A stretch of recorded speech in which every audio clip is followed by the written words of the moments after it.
And I'm back. I'm losing my voice. And I have a helper this time. And don't mind the hair. I might have to re-record this at some other time when I don't have such a bad voice, but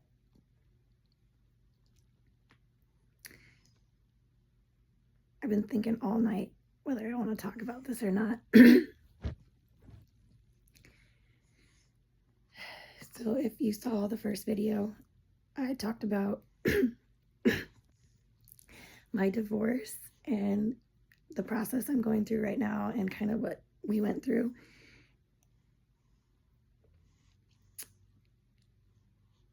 I didn't dive in extremely deep.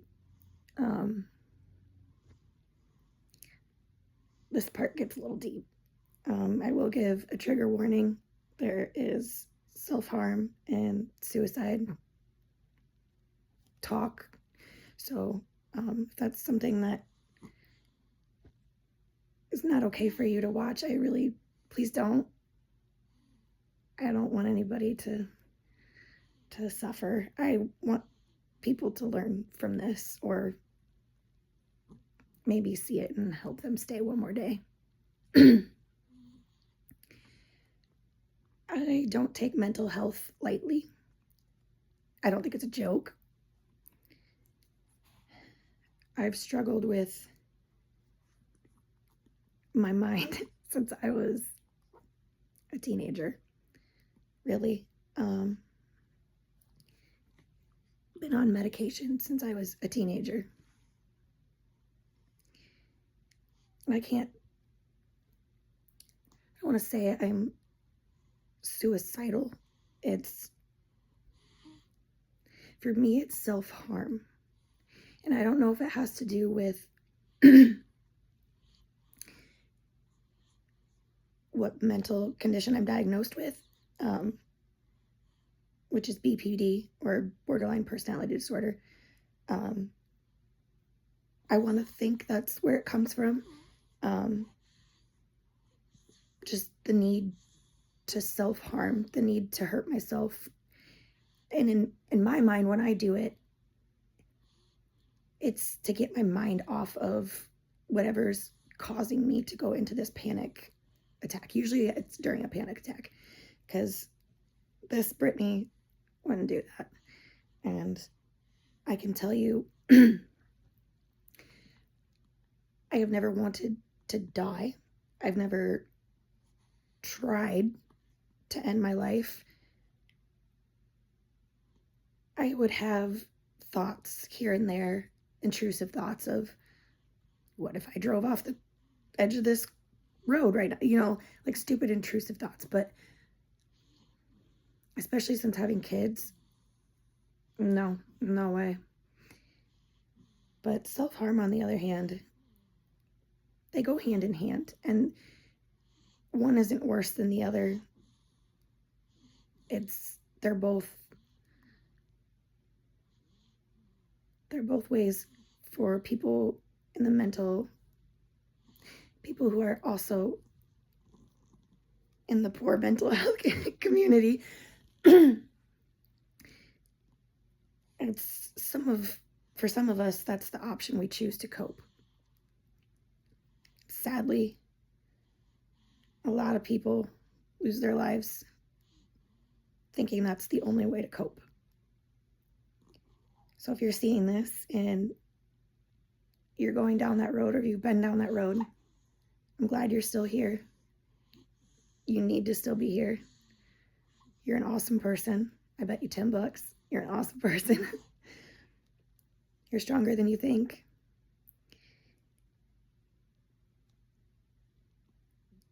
And I don't know, I've always had this saying, like, I always call my inner thoughts, my bad thoughts, my demons. And ever since I had kids, never fucking let my demons win again. Never. So please, reach out. I'll fucking talk to you.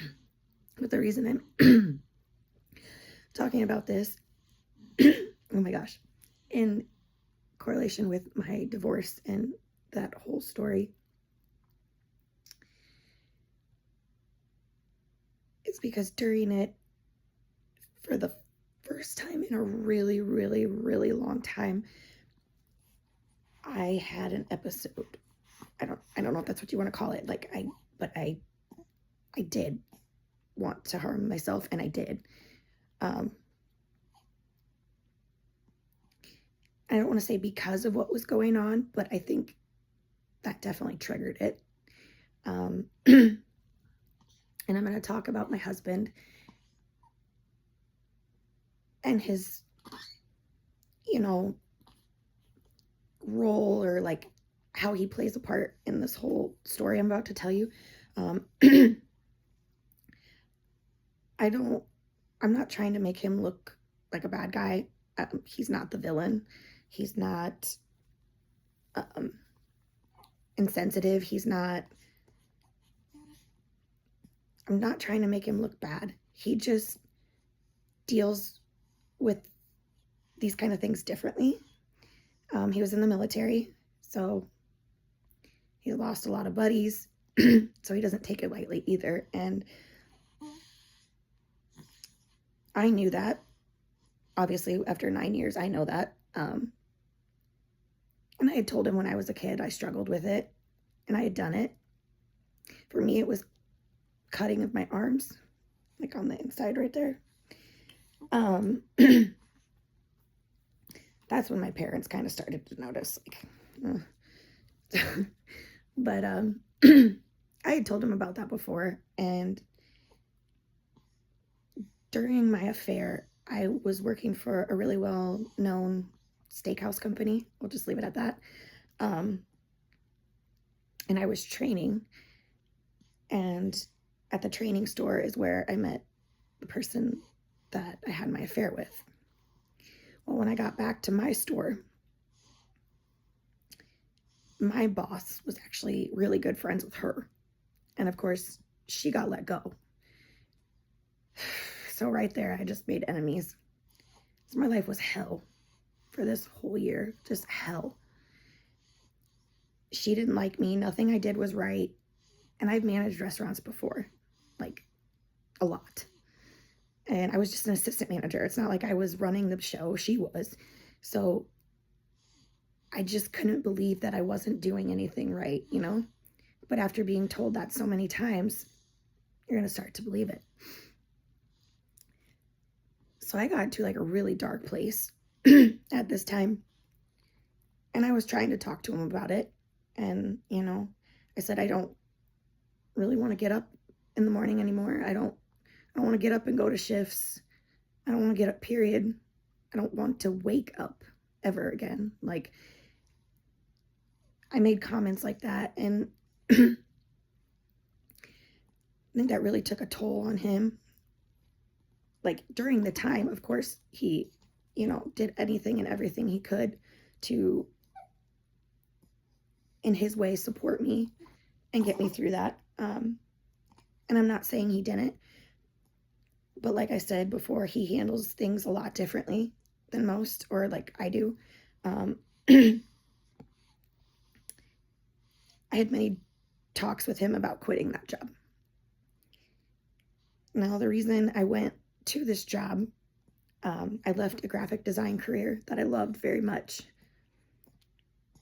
That's a whole nother story. So I left that job. And while looking for jobs around here, just the graphic design, it doesn't pay shit.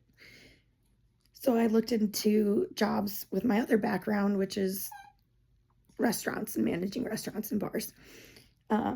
Stumbled across this position for the steakhouse as a manager.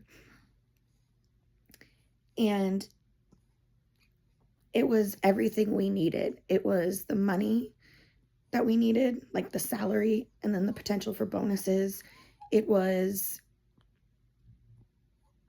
at the time the perfect thing we could have asked for. And so I begrudgingly took it. I didn't want to go back into food service. I really, really didn't, especially with 2 little ones. because the schedule's just not consistent, and it's rough.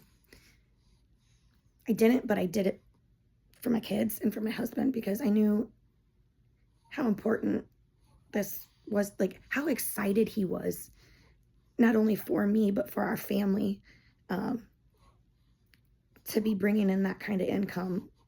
And it's not like we were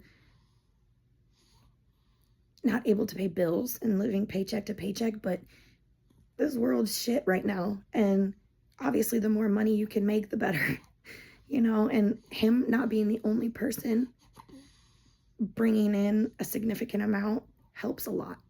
So I knew that this was important. So when I got to the dark place and I'm talking to him about quitting,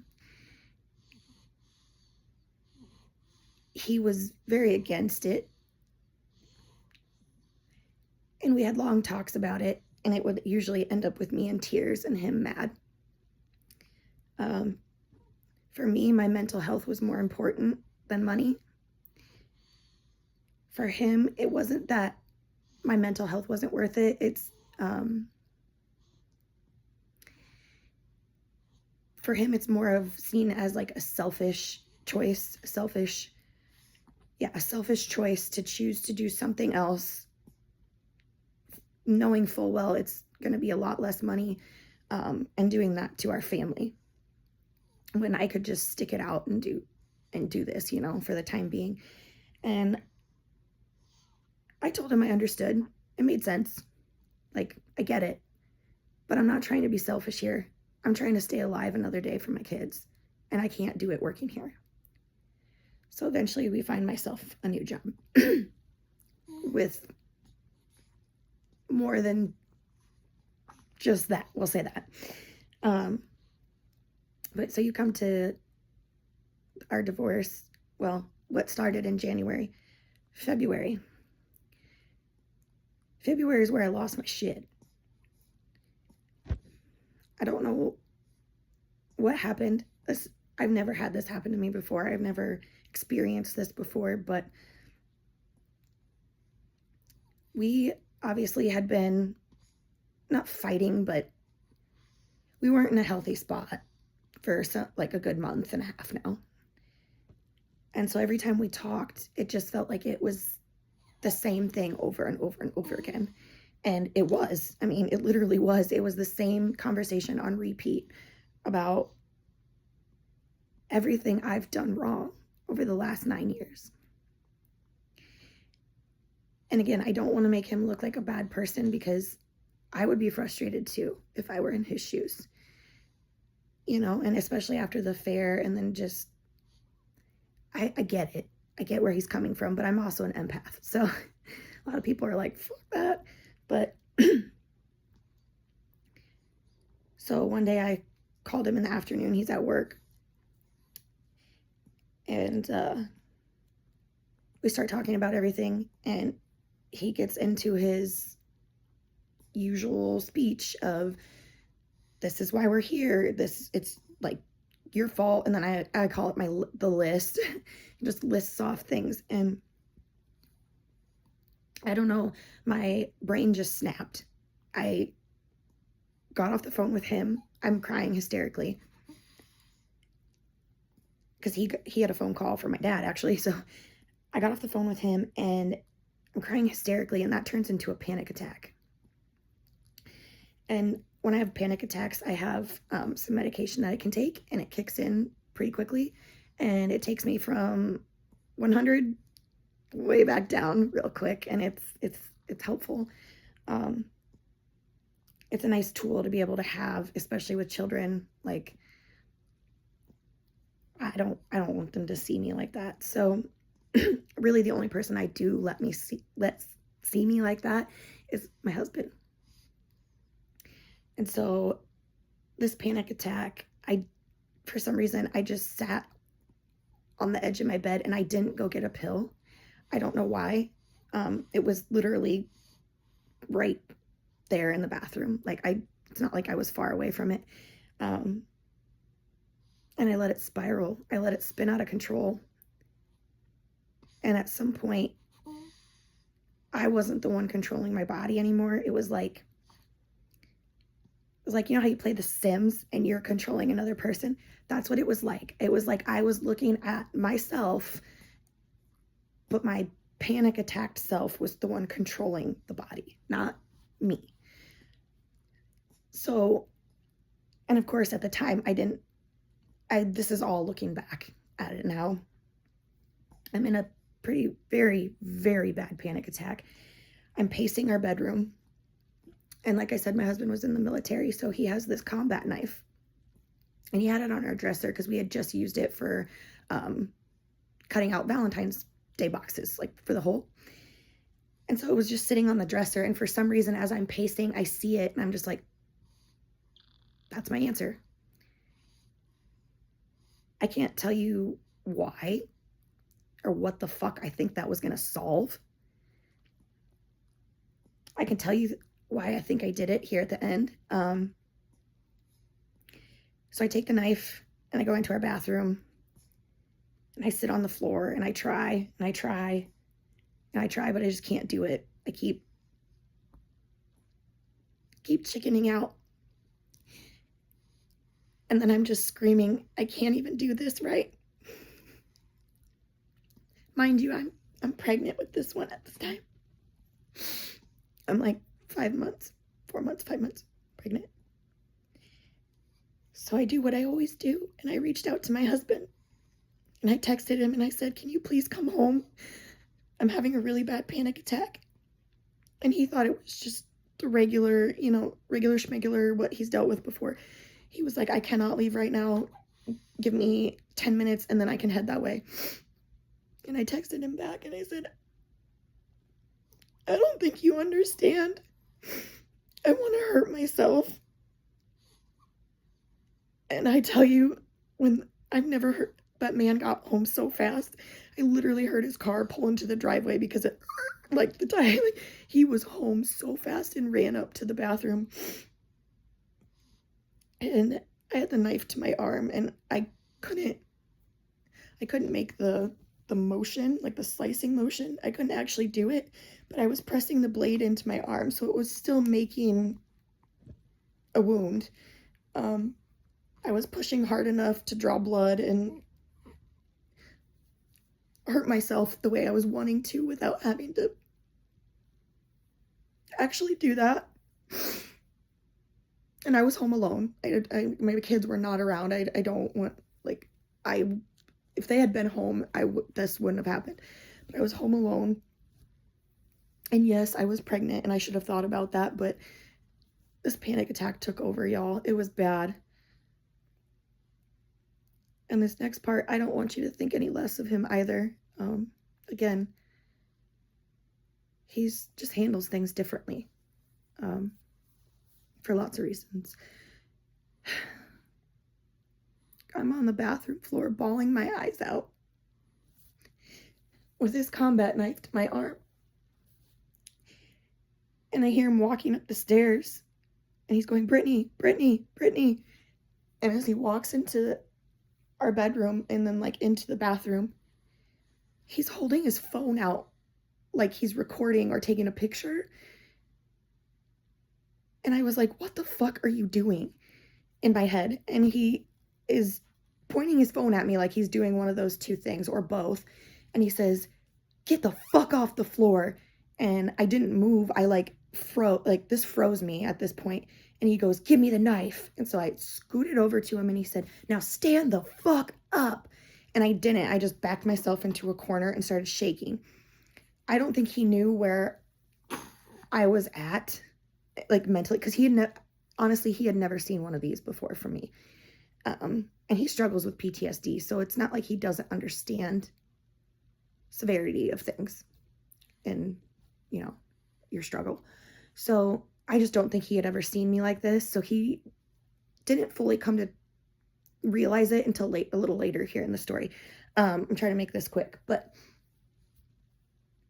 I was sitting in the corner shaking and he's like, what the fuck were you thinking? Like, you're pregnant with our child, blah, blah, blah. Think about if the kids were home and they would have came in here and seen you. And he's like, who knows if I would have gotten here in time, if you had actually cut yourself, like you could have bled out. Like, what the fuck were you thinking? And all I kept repeating pretty much the entirety of the next part of this story was, all I wanted was you. All I wanted was you. All I wanted was for you to come home. Because at this point, he wasn't staying at the house. I still don't know where he was staying, what he was doing. He told me someplace, like where, but I don't know if that's the truth. I don't think I want to know.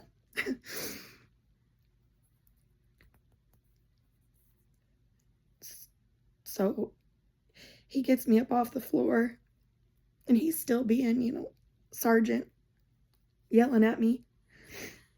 And I don't remember what I said, but it caused him to kind of not pin me up against the wall, but turn my shoulders, and it was a narrow hallway, so he just turned my shoulders, so I was automatically already against the wall. And he was like looking me in the eyes, and he's like, what the fuck is wrong with you? And that's, I think, when it clicked, because I just looked at him, and it must have been my look or how I sounded, I don't know, but I just kept saying, all I want is you, all I want is you. And I think the light bulb went off that I wasn't with it, because all of a sudden his demeanor changed to the sweet, loving person I know him to be, instead of the angry that was coming out initially, which everybody reacts different, right? He got me into bed. He laid me down. Well, he put a towel on my arm, and then it wasn't bleeding profusely, but put a towel on my arm, had me lay down, calm me down, because I'm hyperventilating at this point.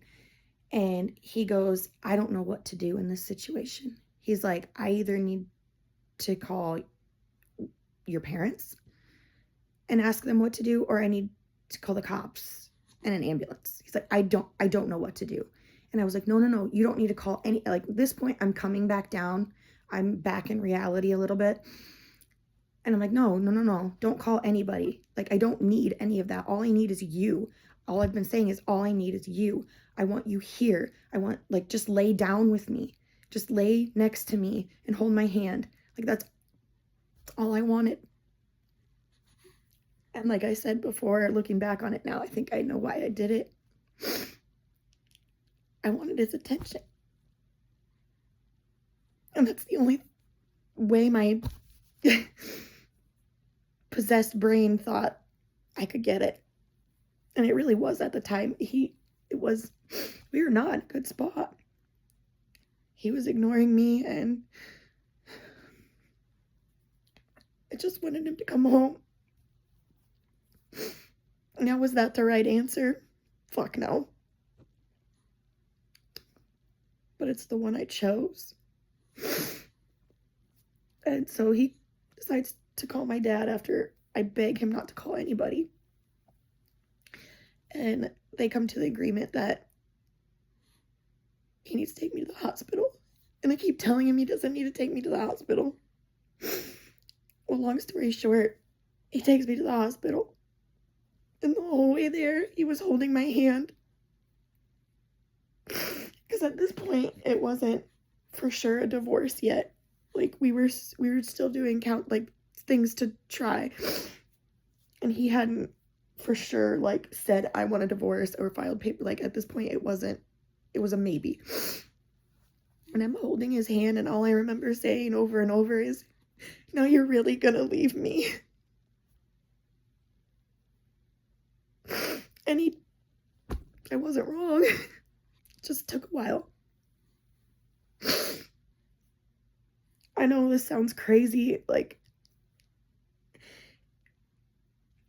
I'm sure people he tells, they're probably like, oh my God, that bitch is crazy. But so he admitted me to the hospital. He took me to the emergency room, and they admitted me. And I was there for 3 days. Got evaluated by doctors and all the things. And they told me, we think it's very situational to the situation you have going on right now, and especially while you're pregnant with all these hormones. And I said, definitely, because I don't do this normally. This is not me. Even in hard situations like this, it's not me. So they didn't diagnose me with anything. They had me do classes and workshops and stuff while I was in there to learn more coping skills and things I can do during a moment like that if I can't get to a pill or like for some reason didn't want to. I don't know why I didn't go get one. I honestly don't. I regret it to this day. That opened my eyes a lot. An experience like that will open your eyes a lot. But while I was in there, a lot of shitty things happened. A lot of shitty things were done behind my back. And this is where it starts to disintegrate even faster, because he's upset at me for what I've done. And I'm upset at him for the things that have been told to me that had been being done while I was in there. And, you know, it was a battle of who's pissed off more, basically. And it just did not help the situation.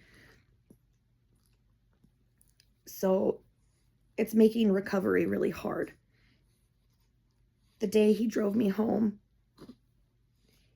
was so quiet, and he said, when we get home, I'm taking all the knives out of the house, even the butter knives. He said, his mom was living with us at the time, and he said, my mom will come up and check on you every 30 minutes, just like they did at the hospital. She will be checking on you every 30 minutes. But he did still trust me to be around the kids because he knew how serious I was. I wouldn't hurt my kids. God, fuck no, I would never hurt my kids. And I would never do it in front of them or for them to have possibly see it. Like, no. So I was lucky. He still trusted me with the kids.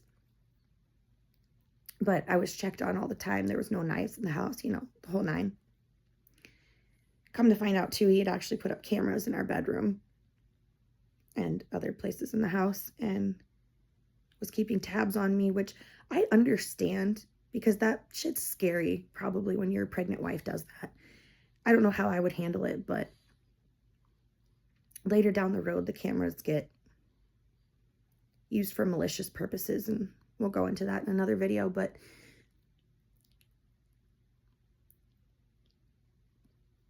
I don't understand to this day why I should tell you, he came in holding the phone like he was taking pictures. It's because he was. He took several pictures of me on the floor, bawling my eyes out with the knife in my hand. It's not a cute photo. And then when we got to the emergency room, he was also recording me. I didn't know. He was asking me why I did it and all these things, and he was recording me the whole time. I had no idea. I later found out because I believe he told me and ended up showing me. The most fucked up part for me, he was like, well, I took it to send it to your dad so he knew what was going on. And I was like, but why the videos? And he goes, so he could understand what was going on and the severity of it. And in my brain, I'm like, okay. Well, a couple months later, it comes to light that he's been showing more people than would be appropriate, or the appropriate people, not the appropriate people. So yeah, my father got it. Maybe my brother got it. My mom, understandable. Like, people like that, understandable. Like, you want to talk about it with them and so they can help me, right? Showing your staff that works for you my photo and my videos of me at my lowest fucking point in my life ever. It's beyond disrespectful as fuck. And I know now, I have a strong feeling he took the picture. I think he already knew divorce was what he wanted, but he was just trying to like prolong the pain for me, I guess. And God, I said this wouldn't be a half an hour one, but here we go. and he was trying to make it look like he was trying to the outside world. And so he told our friends, our close friends, that I was diagnosed with schizophrenia and bipolar disorder when I was in there, which I was not. I still have my discharge papers. There's nothing on there. So when my friends told me that, I was like, excuse me? So I'm sitting where I'm at now. I think divorce was always his end goal. And I think the whole time, I think the reason the list kept getting repeated and repeated and repeated, he knew he could do that to me. He knew he could push me to a breaking point. Probably didn't know what I would do, but knew it would be enough to make me look bad in court if we had to do that for custody of our kids during divorce. And it makes so much sense. Why do you walk in on someone doing that, taking photos? That's fucked up. The first thing I'm doing when I come into the house and see, it's not taking photos. It's not having my phone out at all. Just the pure disrespect around this whole portion of the story. It just makes my blood boil. And now I don't know if it's true, whether or not he showed his staff and people that really didn't need to see it. I don't know. I don't want to know. All I know is I'm better than that girl in the photo. I know who I am. I'm a lot healthier now. I'm in a way, well, besides the divorce, I'm in a way better spot. I have a way better understanding of how to de-escalate myself and things like that. I learned a lot. So honestly, I don't give a fuck what people think. You can laugh. You can laugh all you want at my picture. But just know you're laughing at somebody who's hit rock bottom, is halfway through a pregnancy with a husband who doesn't want to be with her anymore. And it feels like it all started when we found out I was pregnant. So go ahead, laugh at me. Please. That right there is why I don't take it lightly when people express themselves and say things like I had been saying and doing things that I had done. I don't take it as a joke. It's fucking serious, dude. It's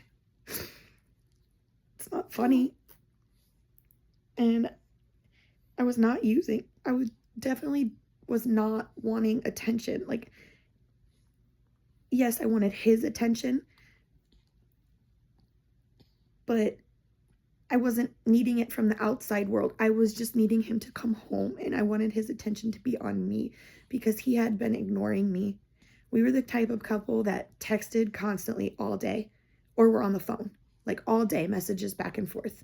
Like we knew everything about each other's days and like just always talking, right?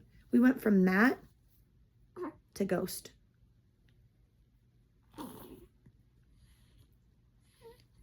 I mean, I missed my husband.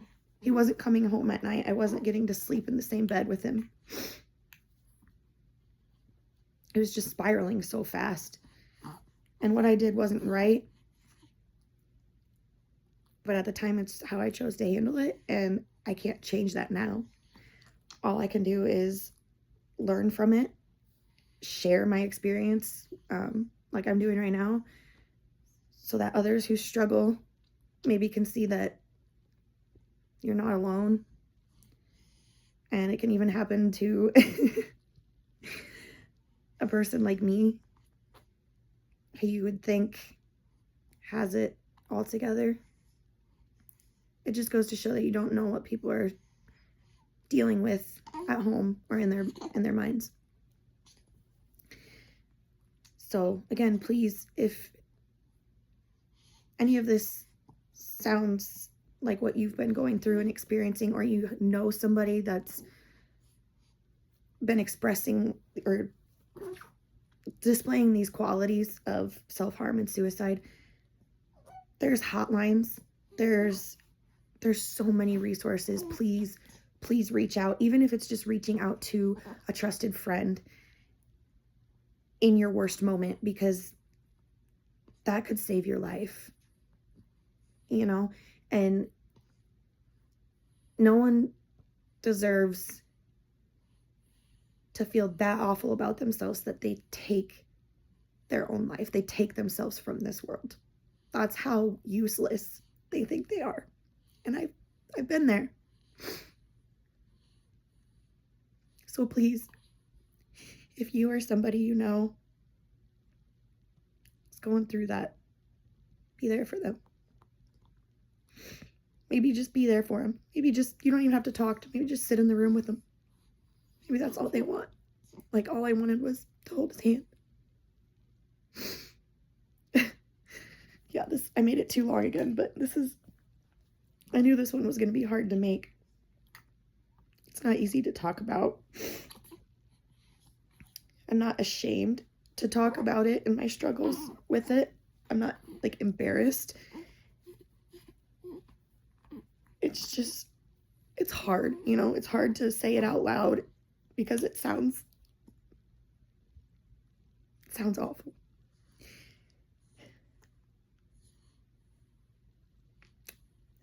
I have a faint scar.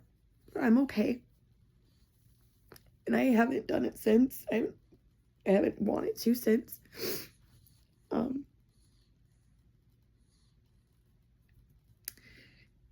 He claims that I've asked him several times, like, when was the moment you knew for sure in your head you were going to go file for divorce? And he said, the day I cut myself. And that shattered my heart. I hurt myself because how much pain I was in, because I was losing you. That's what made you decide to leave me. I don't know if that's true. I don't know. But again, this is my ugly truth. And this one is kind of pretty fucking ugly. So, if it's not ugly, you don't learn from it. Love you guys.